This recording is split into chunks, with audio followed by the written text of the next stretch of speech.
It was supposed to be a fresh start. After years of teaching at big city institutions, Professor Malcolm Hayes accepted a temporary position at a small university tucked away in the Appalachian Mountains. The faculty welcomed him warmly, the students seemed eager, and the quiet town of Dry Hollow offered a peace he hadn't felt in years. But none of that explained the emptiness of room 213. The first week of the fall semester had just begun, and Malcolm's advanced folklore class was scheduled there. Every day, he arrived 10 minutes early, setting out his books and laptop, only for the room to remain stubbornly vacant. No footsteps echoed in the hall, no curious faces peeked through the door. He checked his roster, 12 students registered, yet not one showed up. At first, he blamed a clerical error, but then things took a darker turn. On the third day, Malcolm visited the registrar's office. The assistant, a young woman named Tara, blinked at his request and pulled up the student list. "They're registered," she said, scrolling. "All 12. Look, they even signed orientation attendance." Malcolm leaned over the desk. The names were there: Emily Parker, Nathaniel Griggs, Marisol Vega. Yet he hadn't met a single one. Out of curiosity, he asked where he might find one of them. Tara hesitated, her face paling just slightly. "I think Emily lives in Sycamore Hall," she mumbled. "But I'm not sure she's still there." Still there? What did that mean? Malcolm decided to visit the dorm himself. Sycamore Hall sat on the far side of campus. Old brick covered in ivy, the kind of building that creaked in the wind. He knocked on Emily's door. No answer. Then again, and again. Just as he turned to leave, the door next to him cracked open. A thin, pale student peered out. "You looking for Emily?" Malcolm nodded. "She's not here. She left before classes even started." "Left?" he asked, frowning. "Did she transfer?" The student shook his head slowly. "No, just left. Everyone in that class did." He paused, glancing down the hallway. "They were in that room, weren't they? Room 213? "Yes." The door shut without another word. Back in room 213 the next morning, Malcolm sat in silence. The room felt cold, despite the thermostat reading 72. The air smelled faintly metallic. He opened the window to let fresh air in, but the frame refused to budge, as though welded shut. That's when he heard it. Faint scratching, coming from the walls. A soft, rhythmic scrape, like nails against drywall. He stood frozen, eyes scanning the empty room. The sound stopped when he moved, started again when he sat. He recorded it on his phone, played it back. Nothing. That night he had a dream. No, a nightmare. 12 students sitting silently in his class, their faces pale and sunken. They stared at him, unblinking, unmoving. Then Emily stood. Her mouth opened as if to speak, but no sound came out. Only a thick black mist poured from her lips. He woke gasping, drenched in sweat. His phone buzzed. One new voicemail, a garbled whisper. "Room 213. Leave before it hears you." The next day, he marched into the dean's office and demanded answers. Dean Rourke, a grizzled man with tired eyes, didn't deny the situation. Instead, he poured a drink and sighed. 3 years ago, a professor, Dr. Templeton, taught in that room. Same course, same student count. One day, they vanished. Malcolm stared at him. "What do you mean, vanished?" Rourke leaned in. "Gone. All 12 students in Templeton. No signs of foul play. No bodies. No answers. Room 213 was sealed for a year. But when funding got tight, we reopened it. That night, Malcolm returned to the classroom. He had to see it through. He brought a recorder, salt, candles, anything he could find on protection rituals from the local library. The room was ice cold now. The lights flickered. He placed the recorder on the desk. "If anyone's here, speak." A whisper slithered through the air. "Join us." The door slammed shut. The windows darkened as if night had fallen in seconds. Figures emerged, 12 of them. Students, faces rotting, clothes tattered. Emily at the front. She stepped forward. "He won't let us leave, not until someone takes his place." Malcolm backed away, breath shallow, heart racing. Who is he?" "The one who watches," Emily whispered. Her eyes darted to the ceiling. Malcolm looked up. A shadow, long, thin, impossibly tall, stretched across the ceiling like oil in water. It had no eyes, no face, but it was aware. A presence older than time, feeding on knowledge and fear. He screamed, but no sound came. The recorder shorted out. His candles blew out simultaneously. The last thing he saw was the chalkboard, written in smeared black ink. "Welcome to tenure." They found him 2 days later, catatonic in the center of room 213. He didn't speak, didn't blink, barely breathed. The university listed him as on indefinite medical leave. The room was sealed again, but the janitors swear they still hear scratching. Students whisper about a professor who wanders the halls late at night, muttering names no one remembers. And on his desk, deep beneath the gouged wood surface, someone found a list, 12 names, and a 13th.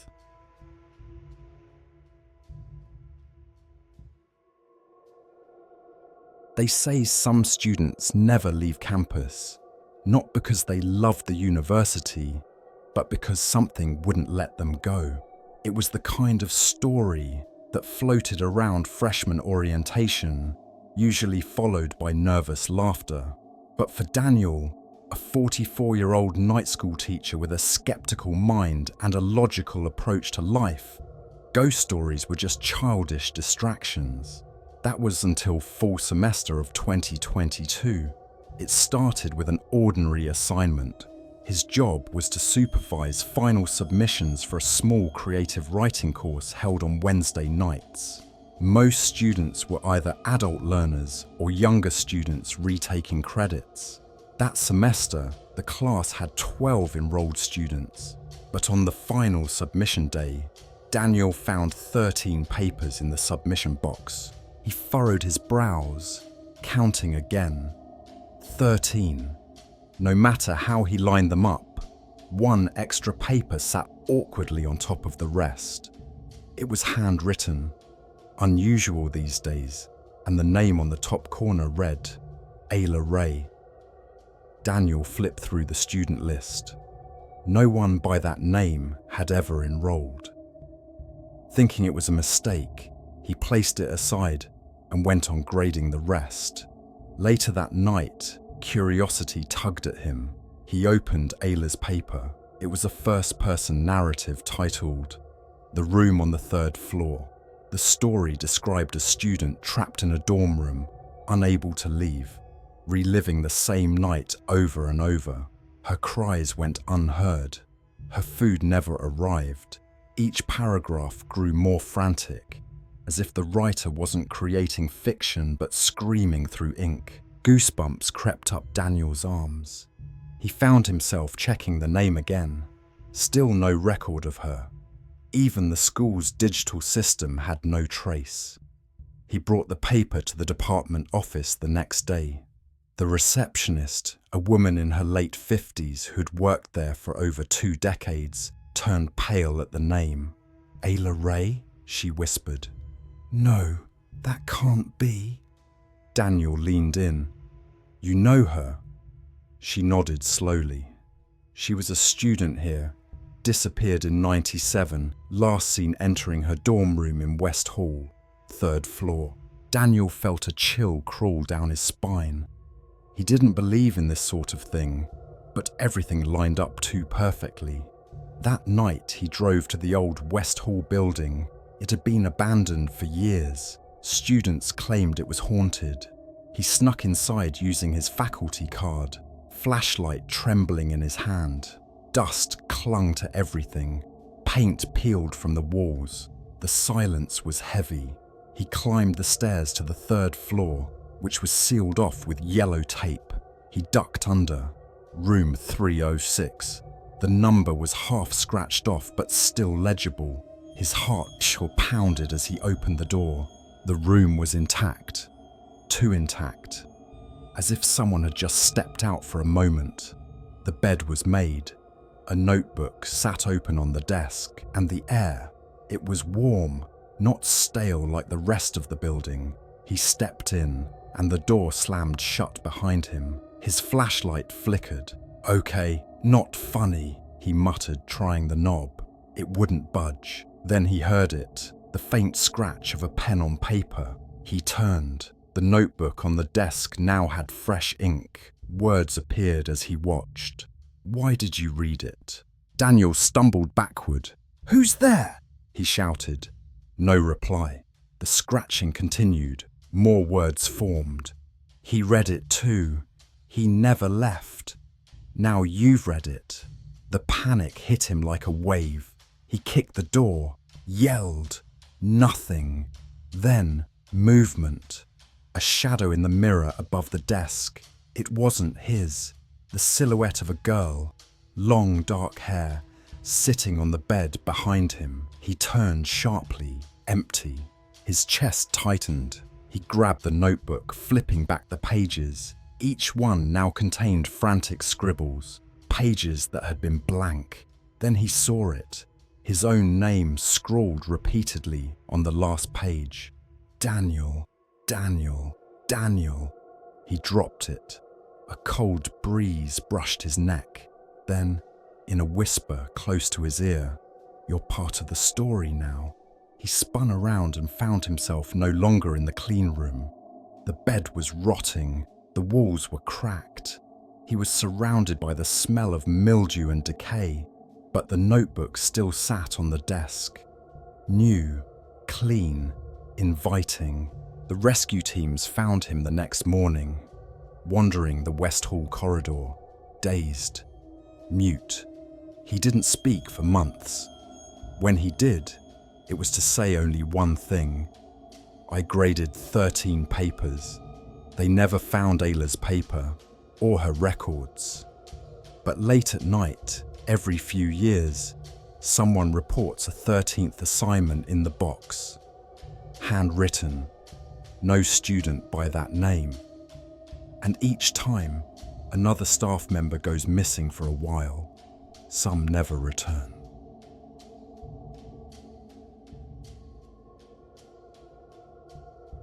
It was the kind of winter night that wrapped the city in an eerie silence. Snow-covered streets, dim yellow streetlights casting long shadows, and a cold wind whispering like it carried secrets.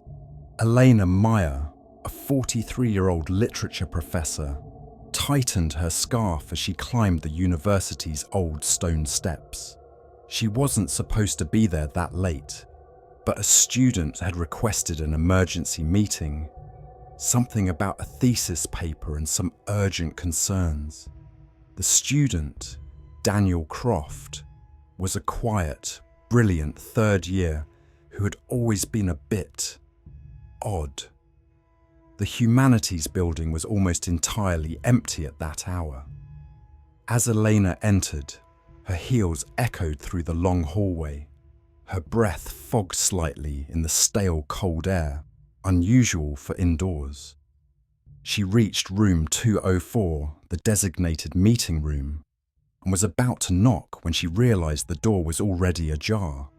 That's when she noticed the lights inside were flickering faintly, and a strange, rhythmic scratching came from within. "Elena," she called out hesitantly. No answer. She pushed the door open. Daniel was seated at the far end of the room, hunched over a pile of books and loose-leaf papers scattered in chaos. His face was pale, his eyes sunken, and he didn't seem to notice her at first. When he finally looked up, there was a trembling desperation in his voice. "I shouldn't have read it," he said, almost whispering. "I didn't mean to go that far." Elena approached cautiously, her instincts on edge. "Read what, Daniel?" He shakily pointed to an old, worn journal resting on the desk, a leather-bound notebook brittle with age. It wasn't part of any university collection she recognized. "I found it behind a loose panel in the old library basement," he muttered. "It's not just writing, it changes as you read, like it knows you're there." Elena frowned and picked it up. The cover had no title, only a hand-drawn symbol, something resembling an eye with too many lashes. As she flipped through the first few pages, she saw it was handwritten in both Latin and English. The passages described rituals, not literary ones, but ancient ones, rites involving time, memory, and sacrifice. The farther she read, the more disturbing it became. "Daniel, this looks like fiction, some kind of creative writing experiment." He shook his head violently. "Then why did it mention my name on page 12? A chill ran down Elena's spine. She opened to the page he referenced. There it was, Daniel Croft. Not just his name, but a description of his actions that night, down to the very words he had spoken.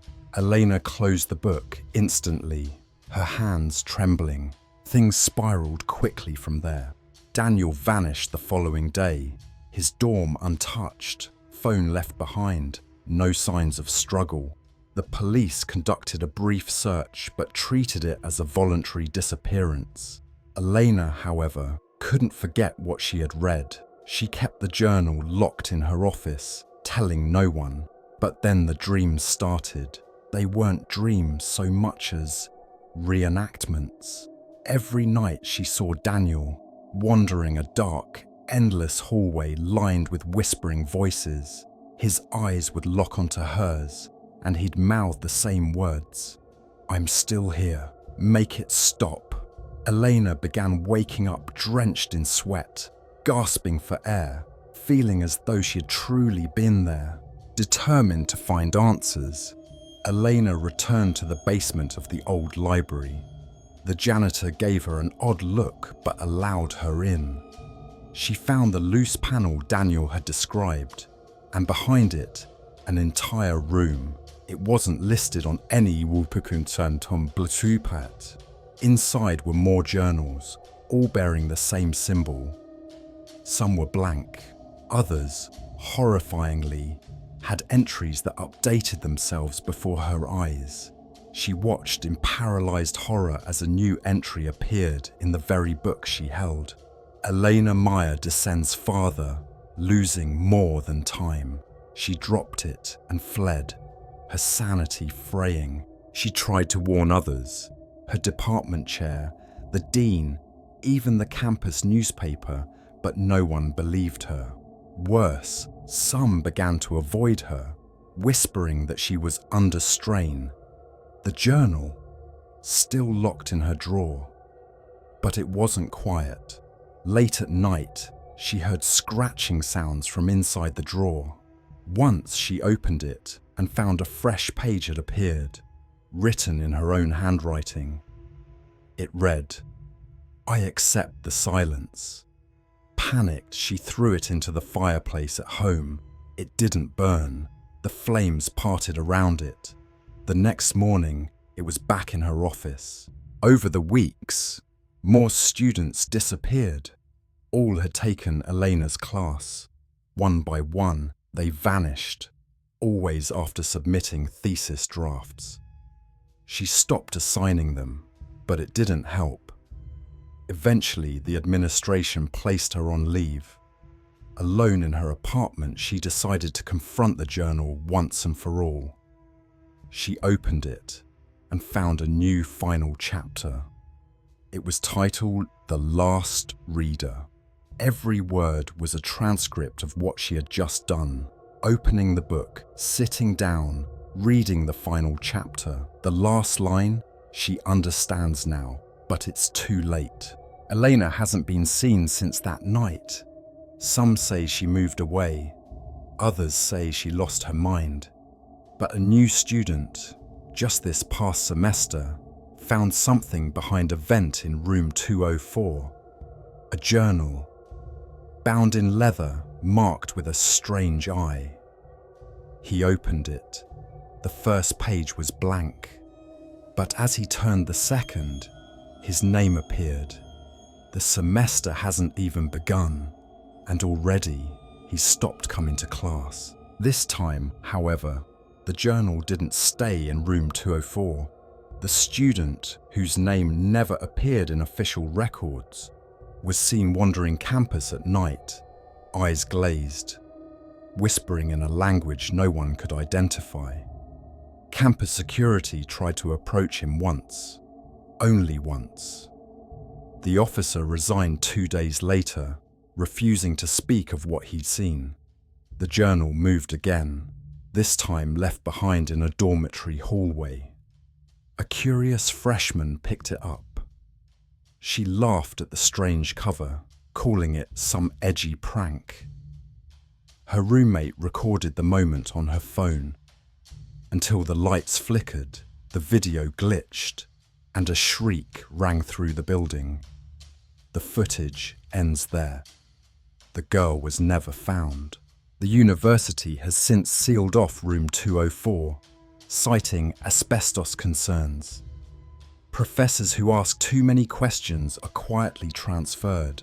Students share the story in hushed tones. The cursed book, the missing professor, the eye that sees more than it should.